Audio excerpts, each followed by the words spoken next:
Assalamualaikum, selamat datang di channel Anissa Warismi. Di video kali ini kita mau bikin lapis mandarin dengan rasa terbaru. Ini tuh enak banget, teksturnya lembut, rasanya unik, cocok banget buat ide bakulan, dan ini laris banget saat disajikan di acara keluarga. Sekarang langsung aja ke cara pembuatannya. Yang pertama, kita akan menyiapkan margarinnya terlebih dahulu. Kita akan memproses atau melelehkan margarin dengan cara siapkan dulu 85 gram margarin. Didihkan air dengan api kecil, kemudian kita masukkan margarin. Margarin ini akan kita masak atau kita lelehkan dengan cara ditim. Kita gunakan api kecil aja, dan saat dimasak ini sambil diaduk-aduk ya. Kalau sekitar 80% margarin sudah larut, bisa kita angkat dari kompor. Kemudian sambil kita aduk-aduk sampai semua margarin meleleh sempurna. Melelehkan dengan cara seperti ini, struktur margarinnya itu nggak akan rusak, dan nantinya hasil bolunya itu nggak akan seret. Sisihkan margarin dan kita tunggu sampai hangat-hangat kuku. Selanjutnya kita akan buat adonan bolu. Kita akan membuat dua adonan ungu dan adonan kuning. Siapkan wadah atau bowl. Masukkan ke masing-masing wadah sebanyak 4 butir telur utuh. Tambahkan masing-masing 60 gram gula pasir, 8 gram susu bubuk,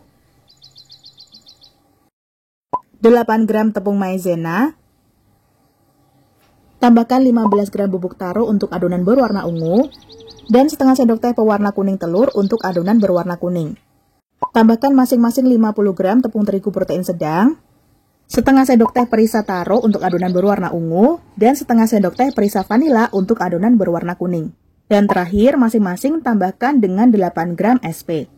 SP ini bisa diganti Ovalet atau TBM, di sini Umi pakai SP-nya itu Quick 75.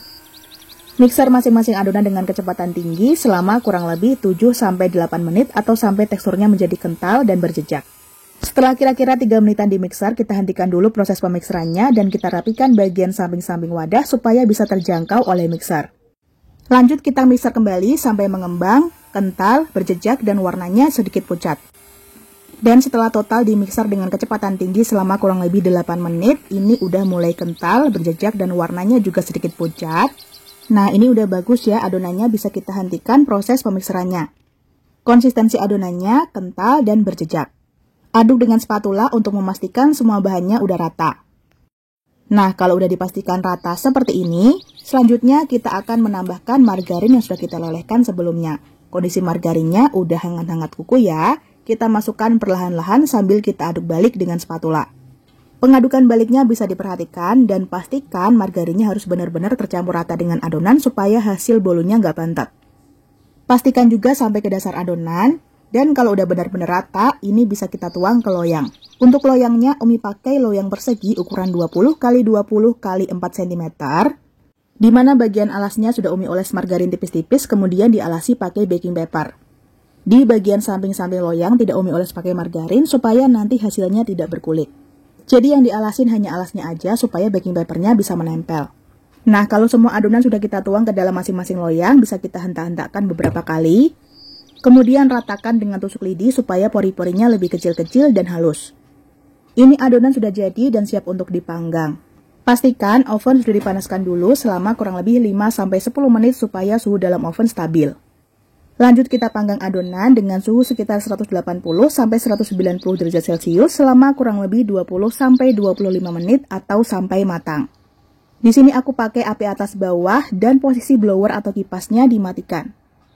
Kalau teman-teman pakai oven tangkring, gunakan api besar, letakkan di rak bawah selama kurang lebih 10 menit dan letakkan di rak atas selama kurang lebih 15 menit. Setelah dipanggang sekitar 25 menitan, ini udah matang ya teman-teman, bisa kita keluarkan dari oven dan kita hentak-hentakkan, kemudian kita balik. Hati-hati karena posisi loyangnya masih panas, jadi gunakan serbet untuk membantu mengangkat loyangnya. Keluarkan adonan dari loyang secara perlahan-lahan, dan ini dia hasilnya, cakep banget ya, bagian pinggirannya itu nggak berkulit sama sekali. Kita buka perlahan-lahan baking paper, dan ini tekstur bolunya lembut banget.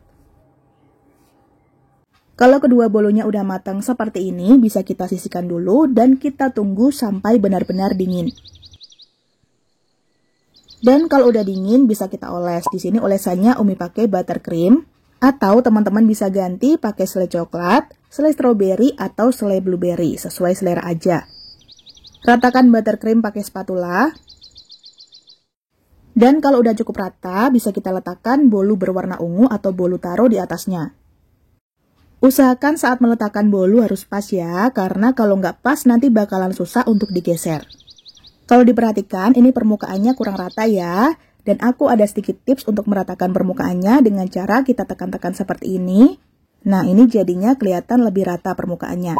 Kita oles lagi bagian permukaan bolu dengan buttercream, atau ini opsional aja ya teman-teman, kalau misalnya nggak pengen ditambahin olesan buttercream lagi juga nggak masalah. Kita oles tipis-tipis aja, yang penting merata, dan kalau udah rata bisa kita tambahkan parutan keju cheddar. Setelah ditambah parutan keju, tampilannya jadi lebih cantik ya. Perpaduan warna ungu dan kuning ternyata cocok dan elegan. Untuk aromanya juga unik ya, perpaduan wangi dari taro, vanila, dan keju ini sangat menggugah selera. Di bagian samping-samping atau pinggirannya bisa kita rapikan. Dan untuk memotong bulu lapis seperti ini, usahakan gunakan pisau yang tipis dan tajam. Dan pastikan juga kondisi bolunya ini udah benar-benar dingin. Kita bisa lihat hasil potongannya cantik banget, pori-porinya juga kelihatan kecil-kecil dan sangat halus. Dari potongannya aja udah berasa kalau bolunya lembut banget. Untuk memotongnya sendiri kita pakai teknik seperti menggergaji supaya hasil potongannya rapi. Dan ini dia lapis taro kejunya udah jadi, tampilannya cantik banget, warnanya juga elegan, gak terlalu terang juga gak terlalu soft. Oh ya, untuk pembuatan lapis taro keju tadi, Umi lakukan satu persatu ya. Pertama, tadi Umi bikin dulu yang lapisan taro. Dan kalau lapisan taro udah jadi, baru Umi bikin yang lapisan vanila. Tapi, tadi videonya Umi gabungkan supaya nggak terlalu panjang. Bolunya mau Umi bagi jadi 3 bagian, dan per masing-masing bagian lebarnya sekitar 5-6 cm. Kalau udah dibagi menjadi 3 bagian seperti ini, per masing-masing bagiannya bisa kita bagi-bagi lagi menjadi 6-7 bagian. Jadi, untuk satu resep lapis taro ini bisa menghasilkan kurang lebih 18-21 pieces. Hasilnya lumayan banyak ya, cocok banget buat kumpul keluarga, atau bisa juga untuk ide bakulan. Dijamin pada suka karena teksturnya super lembut, moist, ditambah dengan rasanya yang unik, dan ada parutan keju di atasnya. Sekarang mau aku coba, dari pegangannya aja, dari sentuhannya ini udah berasa kalau bolunya lembut banget. Nah, ini bisa kelihatan ya lembutnya. Dan pas aku coba, ini rasanya bener-bener enak. Menurutku ini manisnya pas banget ya, kemudian rasa taronya juga berasa, ada wangi dan aroma vanila juga, ditambah dengan parutan keju yang menambah rasa gurih dan klop banget. Untuk teksturnya ini super lembut ya, dan pori-porinya juga kecil-kecil dan halus, jadi pas masuk mulut langsung lumer. Resep lapis taro keju kali ini wajib banget teman-teman cobain di rumah. Warnanya cantik, elegan, teksturnya lembut, rasanya juga enak banget. Cocok untuk dijadikan oleh-oleh atau bisa juga untuk ide bakulan karena resepnya sangat ekonomis. Hanya membutuhkan 8 butir telur untuk satu resep ini. Dan mungkin segitu dulu resep dan tutorial yang bisa Umi sampaikan. Semoga bisa dipahami dan dimengerti.